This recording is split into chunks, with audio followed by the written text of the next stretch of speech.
लसणाच्या विक्रीसाठी उमदी येथे आलेला 14 वर्षीय मुलगा विनायक विठ्ठल गोसावी राहणार लक्ष्मीनगर वसंत साखर कारखान्यासमोर सांगली हा पहाटेच्या सुमारास लहान उमदी येथील मारुती मंदिर परिसरातून बेपत्ता झालाय। त्याला कोणी अज्ञात व्यक्तीने आमिष दाखवून फूस लावून पळवून नेल्याचा संशय व्यक्त करत त्याच्या आई रुपाली विठ्ठल गोसावी वर्ष 35 राहणार लक्ष्मीनगर वसंत कारखान्यासमोर सांगली यांनी उमदी पोलीस ठाण्यात तक्रार दाखल केली आहे। रुपाली गोसावी या आपल्या 2 मुलांसह लसणाच्या विक्रीच्या व्यवसायासाठी 24 ऑगस्ट रोजी उमदी तालुका जत येथे आल्या होत्या। रात्री बाजार संपल्यानंतर जेवण करून त्या लहान उमदी येथील मारुती मंदिर परिसरात झोपल्या। 25 ऑगस्ट रोजी पहाटे 4:30च्या सुमारास रुपाली गोसावी यांना जाग आली असता त्यांचा 14 वर्षीय मुलगा विनायक हा जवळ दिसून आला नाही।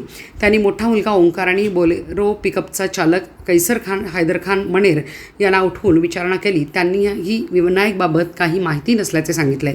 यानंतर कुटुंबियांनी मारुती मंदिर परिसर तसेच उमदी आणि आजूबाजूच्या गावात मुलगा विनायक याचा शोध घेतला। त्यानंतर सांगलीतील मूळ गावी मित्र पै पाहुण्यांनी नातेवाईकाकडेही चौकशी केली, मात्र विनायकचा ठावठिकाणा लागला नाही।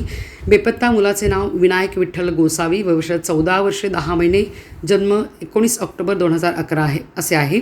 त्याची उंची सुमारे 4 फूट 4 इंच असून अंगाने सडपातळ, रंगाने निमगोरा आहे। त्याने निळ्या रंगाची जीन्स पॅन्ट आणि लाल रंगाचा फुलबाह्यांचा शर्ट परिधान केला होता। केस काळे असून शेंडी ठेवलेली आहे। तो मराठी, गोसावी आणि हिंदी भाषा बोलतो। विनायकला अज्ञात व्यक्तीने अज्ञात कारणावरून आमिष दाखवून फूस लावून पळवून नेल्याचा संशय विनायकच्या आईने व्यक्त केला आहे।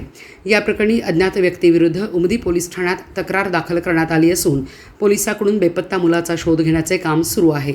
या मुलाविषयी कोणाला माहिती असल्यास अथवा कुठे मिळून आल्यास त्यांनी उमदी पोलीस ठाणे अथवा नजीकच्या पोलीस ठाण्याशी किंवा 95033962 या मोबाईल नंबरवर फोन करून माहिती द्यावी असे आवाहन पोलीस आणि बेपत्ता मुलाच्या आईने केले आहे।